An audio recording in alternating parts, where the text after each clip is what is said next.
ஒரு கிராமத்துக்குள் பெரிய காடு ஒன்று இருந்தது. அந்த காட்டில் விலங்குகள் எல்லாம் சந்தோஷமாக வாழ்ந்தன. அங்கே மரமோனி என்ற சிறிய அணில் ஒன்று இருந்தது. மரமோனிக்கு எப்போதும் விதைகள் சேகரித்து வைப்பதுதான் வேலை.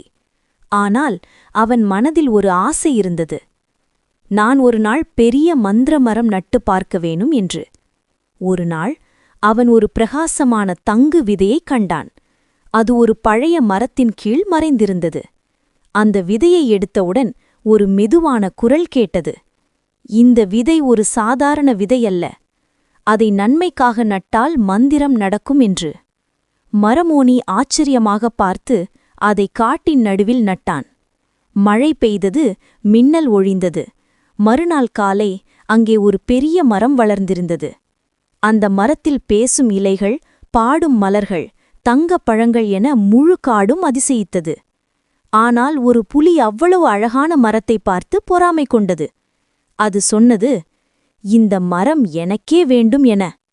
இரவு நேரத்தில் அது மரத்துக்கு அருகே சென்று தங்கப் பழங்களை பறிக்க முயன்றது. அப்போ அந்த மரம், புலியே, பேராசை உனக்கு துன்பம் தரும் என்று சொல்லி ஒரு வலுவான காற்றை விட புலி பயந்து ஓடிவிட்டது. அடுத்த நாள் மரமோனி அந்த மரத்திடம் சொன்னது, நான் உன்னை நன்மைக்காக நட்டேன். நீ அதை காப்பாற்றினாய் என. மரம் மெதுவாக சிரித்து, நீ நல்ல இதயத்துடன் விதை நட்டாய். அதனால்தான் இது மந்திரமாக மாறியது என்றது. அந்த நாள் முதல் அந்த காடு மந்திர காடு என்று அழைக்கப்பட்டது. மரமோனி எல்லோருக்கும் உதவி செய்தான். மரம் அவனை ஆசிர்வதித்தது.